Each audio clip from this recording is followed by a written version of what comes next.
안녕하세요, 슈퍼로더입니다. 오늘 저희가 해볼 이야기는 사실 제가 댓글로도 몇 번 보긴 했는데 실제로 제가 체험한 게 아니라서 그 심각성을 잘 몰랐어요. 근데 최근에 제가 이제 삼성전자 서비스센터에 다녀왔는데 이걸 현실로 제가 겪게 되니까 기분이 너무 안 좋은 거예요. 그리고 그때 현장에 있었던 상황들을 보니까 제 기억으로는 예전에는 이런 적이 없던 것 같은데 과연 왜 그럴까? 이런 게 너무 궁금해서 인터넷을 찾아보고 유튜브도 찾아봤는데 역시나 이 내용에 대해서 다뤄진 곳이 없어요. 그래서 정확하게 왜 이런지는 알 수 없지만 구독자 여러분들께서 예전에 저한테 댓글로 제보를 주신 것들과 제가 직접 겪은 이야기를 토대로 다소 민감할 수도 있는 삼성전자 서비스의 현재를 지금 들여다보겠습니다.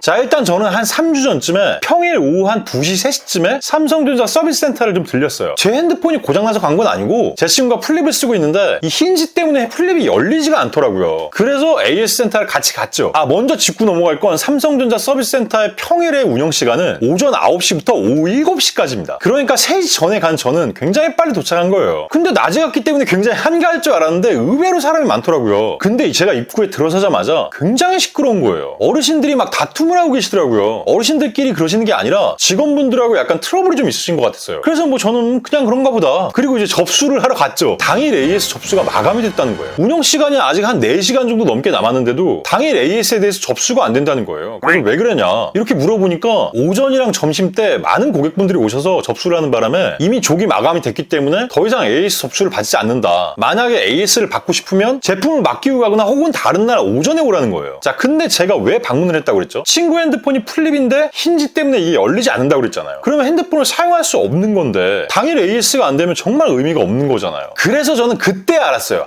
어르신들이 싸우시는 이유가 핸드폰이 고장나서 사용할 수가 없어서 수리하려고 왔는데 당일 AS가 안 된다니까 이분들이 이제 화가 나신 거예요. 아직 문 닫을 시간이 4시간이 넘게 남았는데 왜 안 되냐, 빨리 고쳐줘라, 이렇게 이제 언성을 높이면서 이게 이야기를 하신 거죠. 아까도 말씀드렸지만 저희도 굉장히 급한 상황이었기 때문에 어쩔 수 없이 저희는 빠르게 다른 서비스 센터를 갔죠. 자, 근데 입구를 보니까 접수량이 너무 많아서 엔지니어들의 오후 스케줄이 꽉 차 있다, 이미 조기 마감이 됐다는 안내 팻말이 이제 있더라고요. 어떤 어르신께서 너무 화가 났는지 그 팻말을 집어 던지셨더라고요. 자, 그래서 저희는 다른 AS 센터를 갔어요. 시내 중심이 아니라 약간 외곽 쪽으로 나갔더니 그나마 AS 접수가 가능한 곳이 있었어요. 자, 여러분, 제가 지난번에 말씀드렸잖아요. 이게 약간 예민한 문제라고. 원래 이 삼성전자의 서비스 센터에서 일하셨던 엔지니어분들이 100%는 아니지만 대부분이 합청업체 직원분들이었어요. 근데 2018년도에 삼성전자 서비스 주식회사라는 곳에서 이분들을 직접 고용을 하게 됐죠. 그렇게 결정하게 된 계기는 여러분도 아시는 여러 가지 이유가 있지만 겉으로 보여지는 가장 큰 건 바로 이 전국 금속노조가 삼성전자 서비스 지회라는 걸 만들었기 때문이에요. 사실 2013년도부터 그런 작업들이 꽤 있었던 걸로 알고 있어요. 하지만 아까 말씀드렸던 2018년도부터 정규직으로 전환된 다음부터는 이 금속노조가 임금 협상이나 복지 관련된 이런 바운더리를 굉장히 많이 넓히고 있어요. 그러니까 이런 디테일한 부분에 대해서 직접 개입을 하기 시작한 거예요. 자, 근데 여러분, 이거 누누이 계속 말씀드리지만 너무 민감한 문제예요. 왜냐면 이 직원분들 입장에서는 굉장히 큰 뒷배가 생겼기 때문에 본인들의 임금이 올라가거나 어떤 업무 환경 그리고 복지 이런 것들이 엄청나게 개선이 된 건데, 자, 저는 서비스를 받는 소비자 입장이잖아요. 운영 시간이 오후 7시까지인데 2시나 3시임에도 불구하고 오후 스케줄이 꽉 찼기 때문에 당일 AS 접수권을 받지 않는다는 거는 그냥 야근하지 않고 이제 7시에 퇴근하시겠다는 거잖아요. 여러분, 제가 한 5시 반이나 6시 막 이때 가서 이거 당일 AS 필요해요 이렇게 얘기했다면 이렇게 억울하지도 않아요. 근데 저는 2시에서 3시 사이에 갔잖아요. 끝나기 4시간 반 전에는 간 거예요. 근데도 AS가 안 된다. 자, 그래요. 100번 이해해서 젊은 사람들은 그냥 맡기고 다음날 찾는다고 생각해요. 하지만 어르신들은 지금 당장 스마트폰이 고장나서 사용할 수 없는데 다음날 또 알아. 물건을 맡겨놓고 가라. 힘들게 거기까지 오셨는데 그렇게 되면 얼마나 불편하시겠어요. 직원분들의 처우가 개선된 건 당연히 좋은 일이죠. 제 주변에도 그곳에서 일하는 사람이 있어요. 하지만 연장 근로수당이라는 게 충분히 있음에도 불구하고 힘들게 찾아온 어르신들을 그냥 돌려보내야 되는 그런 게 과연 서비스일까요? 금속노조 삼성전자 서비스 지회라는 홈페이지를 들어가 보면 2022년 8월에 연장 근로수당의 시간 산정 단위를 개선했고 작업 중지권이라는 게 있어요. 이걸 보니까 제 생각에는 이 작업 중지권을 이용하는 게 아닌가. 아닐 수도 있어요. 이건 저의 생각일 뿐이니까. 같은 증상으로 다른 서비스 센터를 가면 한 곳에서는 메인보드를 교체해라, 한 곳에서는 그냥 디스플레이만 교체해라, 정확한 서비스도 해주지 못하면서 운영 시간이 한참 남은 상황에서 고객들을 그냥 돌려보낸다는 건 저는 개인적으로 좀 너무하지 않나 이런 생각이 드네요. 여러분 역시나 저는 이 영상을 올려봐야 힘이 없는 유튜버이기 때문에 이슈화가 되진 않아요. 물론 이슈화가 된다고 해도 어떤 개선 사항이 발생하겠지라는 걸 일도 기대하지 않아요. 그냥 마지막으로 할 말은 아니면 그냥 60세 이상만 따로 받는 접수 창구를 따로 만들어도 되고요. 그러면 얼마나 효율적이겠어요. 그냥 저의 의견은 그렇다는 거니까 여러분 삼성전자 서비스센터에 수리 맡기러 가시려면 꼭 오전에 가셔야 돼요. 안 그러면 당일 서비스 안 됩니다. 오늘의 영상은 여기까지 하겠습니다. 전 지금까지 슈퍼로더였습니다.